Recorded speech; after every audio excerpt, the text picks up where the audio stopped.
It was December 1992 when Buckingham Palace released a statement unlike any before in modern history.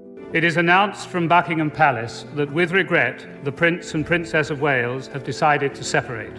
For the first time, the separation of the heir to the throne was formally announced. Succession to the throne is unaffected by it. The Prince and Princess of Wales would live apart. Yet, almost unbelievably, both Charles and Diana carried on with their official duties that very day, And their constitutional positions are unaffected. as though the fairy tale hadn't already shattered. Observers whispered that their silence spoke louder than any speech, a silence heavy with secrets untold. But what if behind the public smiles and carefully worded press releases, there lingered something deeper? An unfinished conversation between Charles and Diana that the world never saw.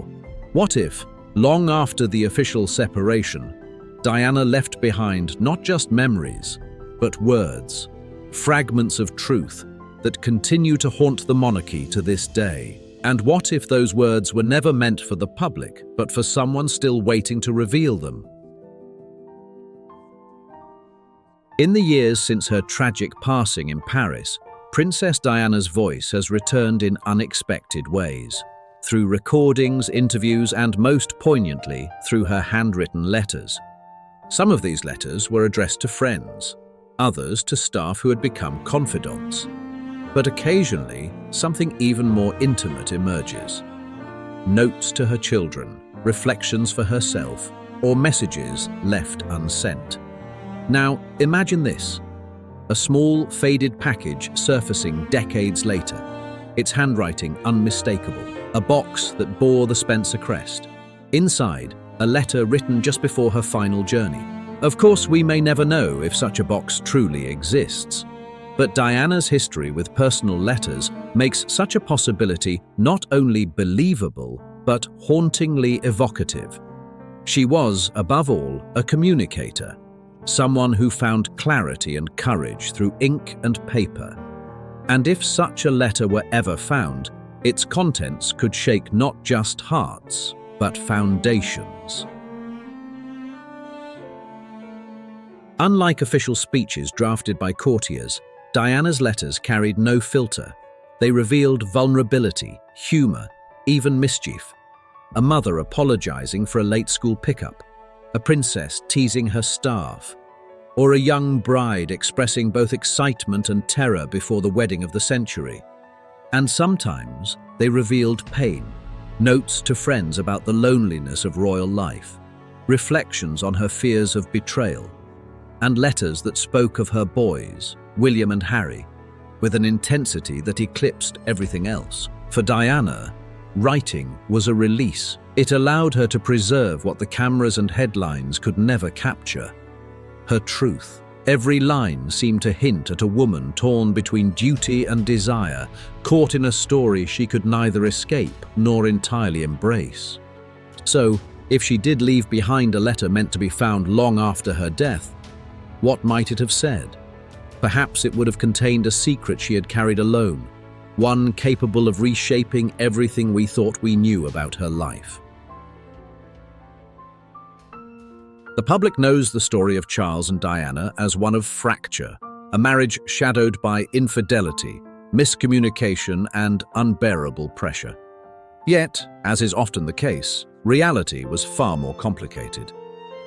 Charles himself once admitted to friends that despite everything, Diana could move him in ways no one else could. Her charisma, her warmth, her unpredictability, they stirred emotions that court etiquette could never contain. And Diana, for all her heartbreak, often returned to one theme: love. However fractured, however bruised, she wanted her children to know that love had once been real. Behind closed doors, there were moments of tenderness that history has largely forgotten. Moments that suggest their story was never as simple as the headlines implied. Could a lost letter have spoken to that? To the love beneath the rubble? To the truth that even after their battles, a part of her still cherished the man she once called her husband? There was a period in late 1985 when Diana suddenly withdrew from much of her public life. At the time, newspapers speculated about exhaustion or moods, but those close to her knew she was wrestling with private grief. Some have whispered of a pregnancy lost during this period. Nothing was ever confirmed, and Diana herself rarely spoke of it. Yet in retrospect, that season of sorrow carries a weight that suggests more than just the strains of royal duty. It was as though she bore a silence so heavy that even those closest to her dared not break it. If she had confided the truth in a letter, it might have reframed history, not as the drama of affairs and arguments, but as a portrait of two people who, despite the gilded stage around them, experienced the most human of heartbreaks. What makes Diana's surviving letters so moving is their candor. She did not shy away from regret. "I was too quick to fight you," one note reportedly said to a confidant, "when I should have fought for you." This willingness to look inward was rare in public life, but in private, it became a kind of strength. Could she have written a final letter to Charles in that same spirit? Not to reopen wounds, but to acknowledge them. Not to accuse, but to forgive. A letter like that would not only have unsettled the king, it could have altered the way history itself remembers their marriage. If so, such words would have been devastating to receive. For Charles, now king, it would mean reading the voice of a woman who could no longer answer back, a voice whose final thoughts might have been not of scandal, but of reconciliation. August 30th, 1997, the night before the tragedy in Paris. Diana was restless, according to those around her. She made several phone calls, some cut short, others never placed. One friend later recalled that she seemed on the brink of a major decision. Some believe she intended to call Charles. Others say she planned to write to the Queen, seeking a fresh start. Whatever the case, the silence that followed remains one of the great what-ifs of royal history. It was the kind of silence that seems to echo louder with each passing year, as though time itself keeps asking the question she never dared to answer. A letter written in those final hours, whether real or imagined, would carry unimaginable weight. A glimpse into the mind of a woman torn between moving on and holding on. What we do know is this: Diana's letters to her sons remain among the most treasured artifacts of her life. Notes slipped into lunchboxes, scribbled thank yous signed with kisses, birthday wishes dashed off in her distinctive hand. They are keepsakes that William and Harry have carried into adulthood, each in their own way. They are also proof that while the world debated Diana's role as a princess, she defined herself first and foremost as a mother. Every word she left them was less a note than a lifeline, a reminder that even in absence, her presence could still be felt. If she had left behind a final message, surely it would have circled back to them, to remind them of who she was beyond the flashbulbs, to assure them that whatever history might say, her love for their father had been real and her devotion to them eternal. Today, Charles wears the crown.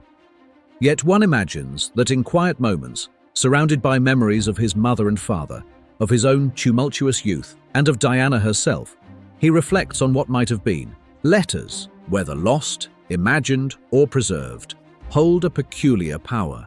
They make the past present. They allow voices, long silenced, to speak again.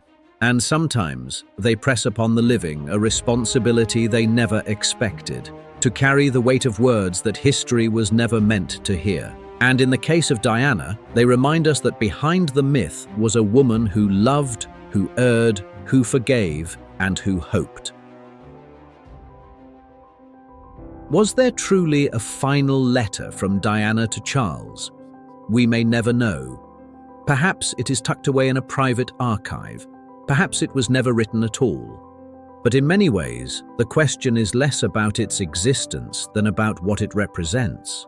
A longing for closure, a recognition that even amidst the grandeur of monarchy, love stories are fragile, and an understanding that Diana's legacy is not just about the life she lived, but about the words she left behind, written or unwritten.